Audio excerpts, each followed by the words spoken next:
ایک دن ہم لوگ تانگے میں بیٹھ کر رسل گنج گئے۔ فضل الرحمان نے گرم جلیبیاں خریدیں اور حلوائی کی دکان پر بیٹھ کر کھانی شروع کر دیں۔ پہلی جلیبی منہ میں ڈالی ہوگی کہ تانگے میں سے کسی نے کھنکارنا شروع کیا۔ وہ اس اشارے کو گول کر گئے۔ سب نے شور مچایا کہ یوں برسر عام کھانا علی گڑھ کی روایت کے خلاف ہے، یہ غیر مہذب اور جنگلو ہونے کی نشانی ہے۔ بحتیرہ سمجھایا کہ مگر وہ باز نہ آئے۔ کہنے لگے اس وقت بھوک لگی ہے، اس لیے کھانا کھا رہا ہوں۔ کھانے کا تعلق بھوک سے ہے۔ بھوک کے اپنے اصول ہوتے ہیں۔ جو روایات بھوک کا خیال نہ رکھیں وہ مٹ جائیں گی۔ انصاف سے کام لو تو کچھ تقاضے اور آداب اس مٹھائی کے بھی ہیں۔ اسے گرم گرم کھانا چاہیے۔ بازار سے یونیورسٹی تک پہنچتے ہوئے اس گرم جلیبی پر ایک سرد گھنٹہ گزر چکا ہوگا۔ اس کی لذت کم ہو جائے گی۔ آپ نہ بھوک کا لحاظ کرتے ہیں نہ لذت کا خیال رکھتے ہیں۔ پاس ہے تو صرف فرسودہ روایات کا۔ یاد رکھیے جیت ہمیشہ گرم جلیبی کی ہوگی، یعنی وہ بات جو عملی ہو اور وہ عمل جو فطری ہو۔ اس کے سامنے نہ روایت ٹھہر سکے گی نہ ریاست۔ جہاں تک برسر عام کھانے کو غیر مہذب سمجھنے کا تعلق ہے، اگر آپ ایسی باتوں کو اہم سمجھ کر ان کی فکر میں گلتے رہتے ہیں تو وقت آپ کو بہت پیچھے چھوڑ جائے گا۔ پیرس جو فیشن کے لیے سند ہے، وہاں مہذب لوگ شانزلیزے کے فٹ پاتھ ہی ریستورانوں میں کیا مزے اور بے فکری سے کھاتے پیتے ہیں۔ فضل الرحمان سے بحث کرنے والوں نے زچ ہو کر آخری حربہ استعمال کیا۔ طے پایا کہ ایک دن فضل الرحمان کو بولنے کا موقع ہی نہ دیا جائے، کوئی ان کی بات نہ سنے، اور جب وہ بولنا چاہیں تو سب مل کر کورس گائیں۔ یورپ میں یہ ہوتا ہے، افریقہ میں وہ ہوتا ہے۔ فضل الرحمان نے منہ دھویا تو کورس، کپڑے پہنے تو کورس، اور ناشتے پر بیٹھے تو کورس۔ اس کے بعد دن بھر جب بھی کورس گایا گیا فضل الرحمان اس میں خود شریک ہو گئے۔ رات کی محفل برخاست ہونے کا وقت آیا، مگر فضل الرحمان نے یورپ اور افریقہ کا کوئی حوالہ نہیں دیا۔ ان کی گفتگو گجرات اور شاہدولہ کے چوہوں سے آگے نہیں بڑھی۔ سونے کا وقت آ گیا۔ سب اپنی اپنی مسحریاں درست کرنے لگے۔ کورس گانے والے اپنی کامیابی پر اداس تھے۔ کہنے لگے آج رونق نہیں لگی۔ فضل الرحمان نے یکایک کلابازی لگائی۔ بولے جہاں رات کو اتنے مچھر ہوں گے اور دن میں اتنی مکھیاں ہوں گی، وہاں رونق نہ چہروں پر ہوگی اور نہ گفتگو میں۔ رونق کے لیے صحت شرط ہے اور صحت کے لیے حفظان صحت۔ آپ کورس شروع کریں۔ میں یورپ کی مثال لا رہا ہوں۔ یقین جانیے میری دلی خواہش یہ ہے کہ لوگ ہماری مثال دیا کریں، مگر جب تک وہ دن نہیں آتا میں سچ بولنا کیوں چھوڑ دوں؟ مغرب ہم سے زیادہ صحت مند، ہم سے زیادہ صفائی پسند، بلکہ سچ تو یہ ہے کہ ہم سے زیادہ حق پسند ہے۔ وہ زیادہ علم دوست، زیادہ انسان دوست، بلکہ حد سے زیادہ حیوان دوست ہے۔ ہر شعبہ زندگی میں وہاں کے لوگ محنت کرتے ہیں اور سوچ سمجھ سے کام لیتے ہیں۔ جب ان سے بہتر سوچ اور زیادہ محنت کرنے والے پیدا ہوں گے تو مغرب خاموشی سے اس ریلے ریس کی ڈنڈی انہیں پکڑا دے گا اور خود تاریخ کا ایک حوالہ بن کر رہ جائے گا۔ لیکن اس وقت کے آنے تک آپ کو مغرب سے بہت کچھ سیکھنا ہوگا، بلکہ چھیننا ہوگا۔ برا نہ منائیں اور غلط نہ سمجھیں تو یہ کہنے کی جرت کروں گا کہ مجھے کالی اچکنوں میں ملبوس علی گڑھ کے طلباء مستقبل کے معمار لگنے کے بجائے تاریخ کے گزرے ہوئے دور کا چلتا پھرتا حوالہ نظر آتے ہیں۔ چقے، جبے، فرغل اور انگرکھے سے اچکن تک کا سفر آپ نے 100 برس میں طے کیا ہے۔ اچکن میں آپ نہ امن کے دنوں میں ورزش کے دوران سر کے بل کھڑے ہو سکتے ہیں، نہ جنگ کے میدان میں سر دڑ کی بازی لگا سکتے ہیں۔ یہ نہ کارخانہ کے مزدور کا لباس ہے، نہ کھیت میں کام کرنے والے کسان کے لیے کارآمد۔ آپ اس لباس میں دوڑ کر بس بھی نہیں پکڑ سکتے، زمانے کو کیسے پکڑیں گے؟ یہ لباس دیدہ زیب اور پروکار ہے۔ آپ اس میں بہت اچھے لگتے ہیں، مگر یہ پریکٹیکل نہیں۔ وہی گرم جلیبی والی بات ہے، اچکن بھی ایک دن ہار جائے گی۔ وقت کیوں ضائع کرتے ہو؟ اچکن کے بٹن کھولو، تمہاری شرح صدر کے لیے یہ بہت ضروری ہے۔ خفا ہو کر کسی نے کہا اچکن کی مٹی پلیت کر چکے، اب کچھ ترکی ٹوپی کے بارے میں بھی ارشاد ہو۔ فضل الرحمان کہنے لگے یہ ترکی ٹوپی جس کا استعمال ترکی میں قانوناً ممنوع ہے، آپ لوگ ہر وقت سر پر کیوں دھرے رہتے ہیں؟ ذرا تیز چلنا چاہیں تو اس کی وجہ سے چل نہ سکیں، ذرا ہوا چلے تو پھندنا بکھر جائے، باد مخالف چلے تو ٹوپی اڑ جائے۔ آپ یونیورسٹی کے سوئمنگ باتھ میں ترکی ٹوپی کے ساتھ کیوں نہیں نہاتے؟ دنیا تو ایک سمندر ہے، اس میں ٹوپی پھندنے کے ساتھ نہانے پر کیوں مصر ہیں؟ یہ ترکی ٹوپی تو اشکن سے بہت پہلے اتر جائے گی۔ اصل شے ٹوپی نہیں، اس سے ڈھکا ہوا سر ہے جس میں فرد اور قوم کی ترقی کے لیے علم اور سیاحت کا سودا ہونا چاہیے۔ ایک دن فضل الرحمان مجھ سے پوچھنے لگے کہ تمہارا شوق اور مشغلہ کیا ہے؟ میں نے کہا بہت سے ہیں، مثلاً آٹوگراف لینا اور ٹکٹ جمع کرنا۔ کہنے لگے اپنے جمع کیے ہوئے ٹکٹ دکھاؤ۔ میں نے ذخیرہ ان کے سامنے لا کر رکھ دیا۔ ایک چھوٹی سی البم تھی جس میں تھوڑے سے ٹکٹ لگے ہوئے تھے، باقی ٹکٹ جوتے کے ڈبے میں بھرے ہوئے تھے۔ بہت سے ٹکٹوں کے نیچے لفافہ کا کاغذ لگا ہوا تھا۔ فضل الرحمان نے پانی کا کھلے منہ والا پیالہ منگایا اور چند ٹکٹ جن کے ساتھ کاغذ اتنی مضبوطی سے چپکا ہوا تھا کہ اتارو تو ٹکٹ پھٹ جائے، اس پیالہ کی سطح پر تیرنے کے لیے چھوڑ دیے۔ غور سے ٹکٹ کو دیکھتے رہتے، پھر تنکے کی مدد سے اٹھا لیتے اور چھلکے کی طرح کاغذ اتار دیتے۔ کہنے لگے کہ احتیاط یہ کرنی چاہیے کہ ٹکٹ کے کاغذ تک نمی نہ پہنچے۔ نمی ان ٹکٹوں کی سب سے بڑی دشمن ہے۔ کاغذ باریک ہوتا ہے، اس لیے فوراً گل جاتا ہے۔ میرے پاس بھی کچھ ٹکٹ ہیں جنہیں نمی سے بچانے کی خاطر مومی کاغذ کی تہوں میں رکھ کر واٹر پروف بنڈل بنایا اور پھر اس پر ایسی دھات کا ہوا بند غلاف چڑھایا کہ جس کو زنگ نہیں لگتا۔ یہ کام ماہرین اور مشینوں کی مدد سے تھامس ڈی لاروک کمپنی نے مکمل کیا تھا، جو نوٹ اور ٹکٹ چھاپنے کے لیے دنیا بھر میں مشہور ہے۔ یہ بات ان سننے والوں کے لیے انوکھی تھی جو ٹکٹ کو البم میں لگانے کے علاوہ کسی اور طرح محفوظ رکھنے کے طریقے سے ناواقف تھے۔ کہ جائے کہ دھات کے ہوا بند ڈبے، سب نے بے یقین حیرت کا اظہار کیا۔ فضل الرحمان بولے، ٹکٹ جمع کرنا مشغلہ بھی ہے اور سرمایہ کاری بھی۔ میں نے شغل کے طور پر سرمایہ کاری کا نیا تجربہ کیا ہے۔ جن دنوں زنجبار سے رخصت ہونے کا ارادہ کیا، ان دنوں وہاں کے سلطان نے اپنی تاج پوشی کی خوشی میں 4 خصوصی ٹکٹ چھپوائے تھے۔ میں نے کل چھپنے والے ٹکٹوں میں سے 1/4 ٹکٹ یکمشت خرید لیے اور ٹکٹ چھاپنے والی برٹش کمپنی سے 2 ڈبوں میں محفوظ کرا لیے۔ یہ خرید میرے لیے ایسی ہے جیسے انشورنس پالیسی لے لی جائے۔ محتاط اندازہ یہ ہے کہ 20 برس کے بعد ان کی مالیت 20 گنا ہو جائے گی۔ اگر اتنی نہ بھی ہوئی تو کیا حرج ہے؟ یہ تجربہ خود کتنا بیش قیمت ہے کہ سونے، چاندی اور زمین مکان کی حدود پھلانگ کر آدمی اس دنیا کا باشندہ ہو جائے جہاں پرانے ٹکٹوں، پرانی تصویروں کی قدر و قیمت ان اشیاء سے زیادہ ہوتی ہے۔ سب جاننا چاہتے تھے کہ زنجباری ٹکٹوں کی قیمت کیا ہے۔ جواب صحیح یاد نہیں، غالباً اس زمانہ کے 10-15 ہزار روپے بتائے تھے۔ اس اطلاع کے ملنے کے بعد کسی نے دریافت کیا کہ وہ دونوں ڈبے کس ملک اور کس بینک میں محفوظ ہیں۔ فضل الرحمان اٹھ کر اندر گئے، مہاگنی کے دونوں افریقائی ٹرنک کھولے اور ان میں سے ایک ڈبہ نکال لائے۔ دونوں ڈبے 18 انچ ضرب 24 انچ مستطیل اور دونوں 3 انچ موٹے تھے۔ دھات کے خول کے اوپر کپڑے کا غلاف چڑھا ہوا تھا اور اس پر کمپنی کا سرٹیفکیٹ اور نمونے کے ٹکٹ لگے ہوئے تھے۔ ہر ایک نے باری باری ان ڈبوں کو ہاتھ میں لے کر دیکھا، وزن اور قیمت کا اندازہ لگایا، ہاتھ سے دبا کر دھات کی آواز سنی اور خاموش حیرت سے انہیں فضل الرحمان کو واپس کر دیا۔ محفل پر خاموشی طاری تھی۔ فضل الرحمان کچھ کہے سنے بغیر انہیں ٹرنک میں بند کر کے چلے گئے۔ واپس آئے تو بولے، میں نہ کہتا تھا ستاروں سے آگے جہاں اور بھی ہیں۔ جب تک آپ ان جہانوں کے سفر پر نہ نکلیں گے، آپ کا علم اور تجربہ نامکمل رہے گا۔ ہفتہ 10 دن فضل الرحمان آتش بازی چھوڑتے رہے۔ سننے والے مانوس ہو چکے تھے، کبھی شوق سے سنا، کبھی مذاق میں اڑا دیا، بہت ضج ہوئے تو دھمکی جاری کر دی، ٹھہر جاؤ، تمہیں علی گڑھ ٹھیک کر دے گا۔ انٹروڈکشن نائٹ میں وہ گت بنے گھی کے چوکڑی بھول جاؤ گے۔ فضل الرحمان کے ہاسٹل چلے جانے اور شب تعارف کی واردات سے پہلے شب برات آ گئی۔ وہ بچوں کی طرح مچل گئے۔ بازار میں فٹ پاتھ پر سجے خانچوں اور ریڑھی پر لگے شبراتی سامان میں سے ڈھیر ساری چیزیں خریدنے کے بعد وہ اڑنے والی روشن قندیلوں اور دور مار راکٹوں کی تلاش میں آتش بازوں کے محلے میں جا نکلے۔ کبھی چرخی فانوس مانگتے اور کبھی فانوس خیال پر تبادلہ شروع کر دیتے۔ جب وہ بازار میں آتش بازی کا سامان خرید رہے تھے تو ان کی باتوں اور حرکتوں کی وجہ سے جھمگٹھا لگ گیا۔ وہ دکانداروں میں مقابلہ کرا دیتے، جس کا مچھر دیر تک پٹ پٹائے اور جس کا چکر دور تک گھومے اس سے بہت سا سامان خرید لیتے۔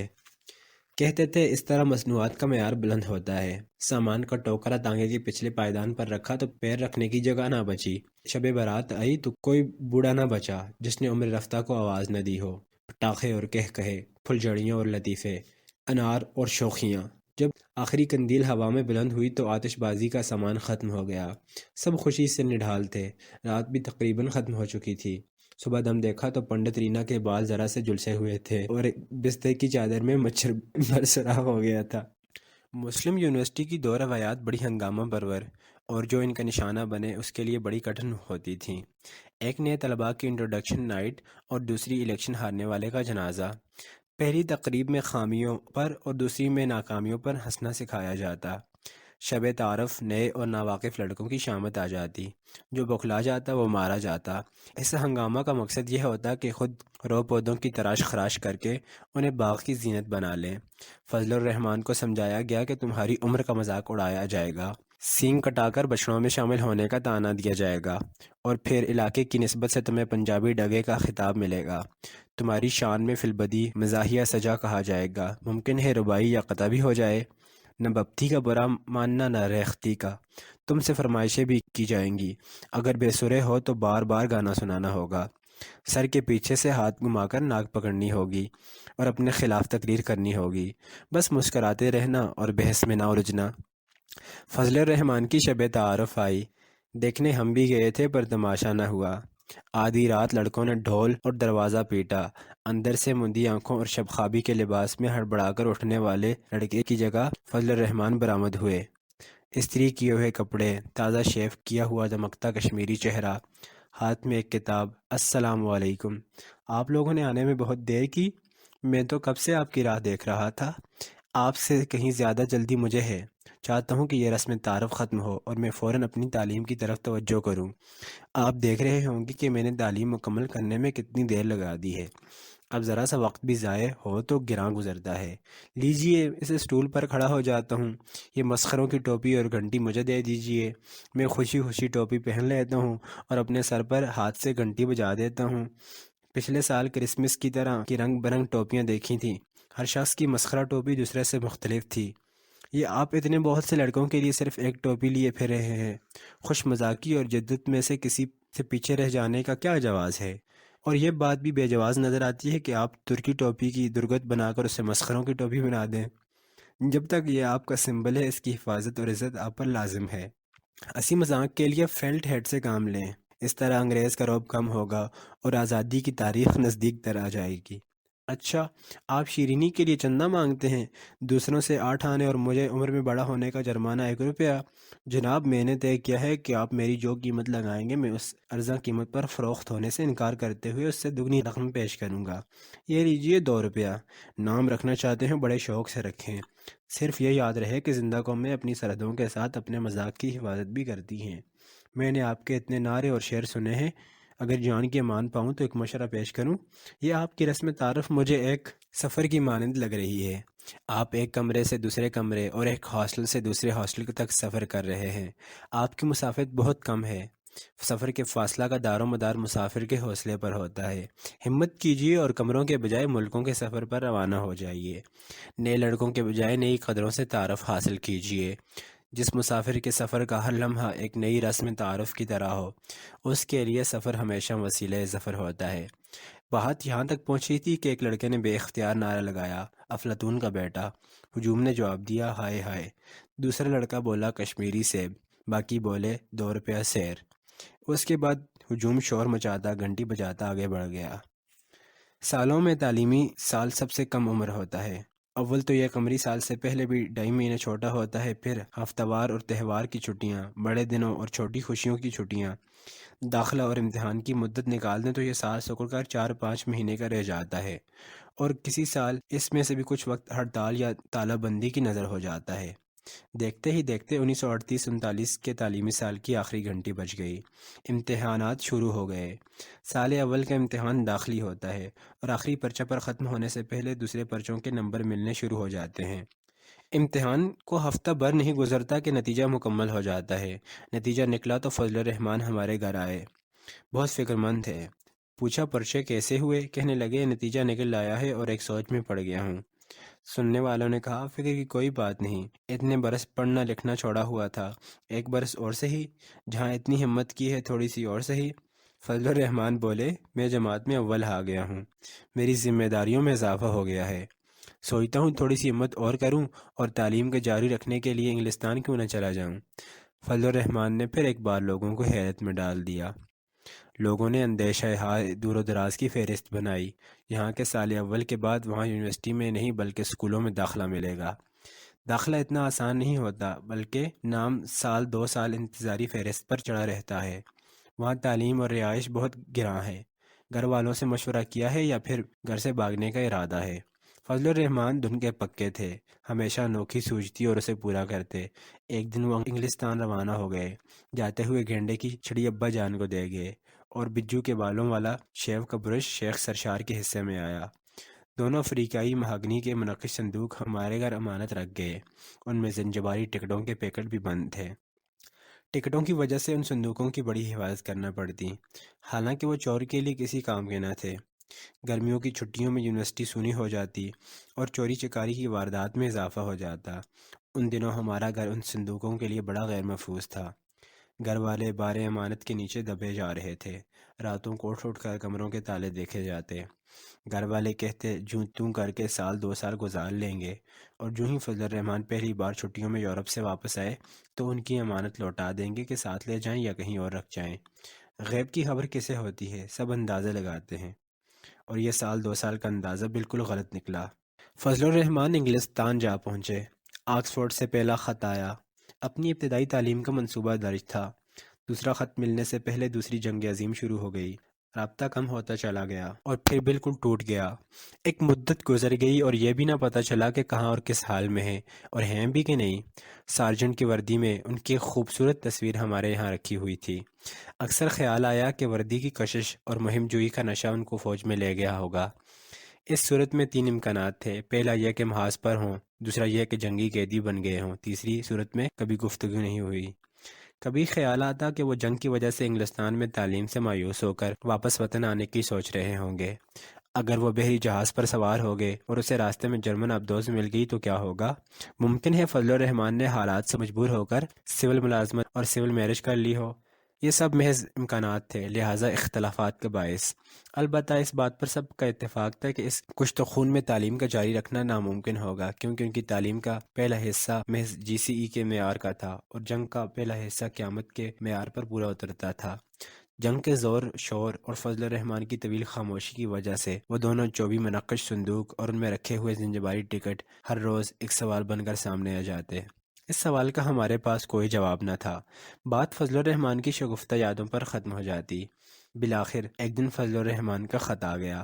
اس میں لکھا تھا کہ بیرونی طلباء کو نسبتاً محفوظ علاقوں میں تقسیم کیا گیا ہے اور انہیں ریڈنگ کے قصبہ میں بھیج دیا گیا ہے۔ جنگ کا کوئی بھروسہ نہیں، البتہ موت کا بھروسہ ہے، کیونکہ اس کا ایک دن معین ہے، لہٰذا گھبرانے کی کوئی بات نہیں۔ یہ بھی لکھا تھا کہ وہ جس تجربے سے گزر رہے ہیں وہ بیان میں نہیں آ سکتا۔ ان کی 2-3 رہائشی عمارتیں بمباری سے منہدم ہو چکی ہیں۔ سردیوں کی برفانی راتیں کبھی جھاڑیوں میں دبک کر گزاری ہیں، کبھی پبلک عمارتوں کے برآمدے میں فرش پر سوتے ہیں۔ اس خط کے بعد پھر طویل خاموشی کا وقفہ آ گیا۔ جنگ جاری تھی۔ بم بارش کے قطروں کی طرح آسمان سے گرتے اور آتش فشاں کی طرح زمین پر پھٹتے رہے۔ جنگ عظیم اور عالمی تھی، اس لیے ملکوں ملکوں علی الحساب مرتے رہتے۔ رونے والے کس کو میسر، نوحہ گر کس کا مقدور، لاشیں اٹھانے بلکہ گننے والے بھی نہیں ملتے تھے۔ جنگ کا زور ٹوٹا، جیتنے والے جیت گئے، ہارنے والے ہار گئے، مرنے والے مر کھپ گئے۔ جو ملک جنگ میں شریک تھے یا اس کی لپیٹ میں آ گئے تھے، وہاں شاید ہی کوئی ایسا خوش نصیب ہو جس نے زندگی معمول کے مطابق بسر کی ہو۔ زندگی کا سارا نظام درہم برہم ہو گیا تھا، اس لیے معمول پر رہنا ایک غیر معمولی بات تھی۔ فضل الرحمن تنہا اور بے یار و مددگار تھے۔ پینشن قلیل تھی اور جنگ کے دوران اس کا ہر ماہ زنجبار سے انگلستان پہنچنا ناممکن تھا۔ جو رقم لے کر گئے تھے وہ امن کے سستے دنوں کے حساب سے کافی تھی، مگر ایک طویل جنگ اور اس کی لائی ہوئی مہنگائی کے سامنے آخر کتنی دیر تک ٹھہر سکتی تھی؟ جنگ کی وجہ سے عام شہری کی حیثیت سے کام ملنا بہت دشوار تھا، اور اگر لام پر چلے جائیں تو انگلستان آنے کا مقصد ہی فوت ہو جاتا تھا۔ ان دشواریوں کے باوجود فضل الرحمن نے اپنی زندگی میں کوئی فرق نہ آنے دیا۔ سال بسال تعلیم جاری رہی، درجہ بدرجہ اگلی جماعتوں میں داخلہ ملتا رہا، سرٹیفکیٹ سے ڈپلومہ اور ڈپلومہ سے ڈگری تک پہنچ گئے۔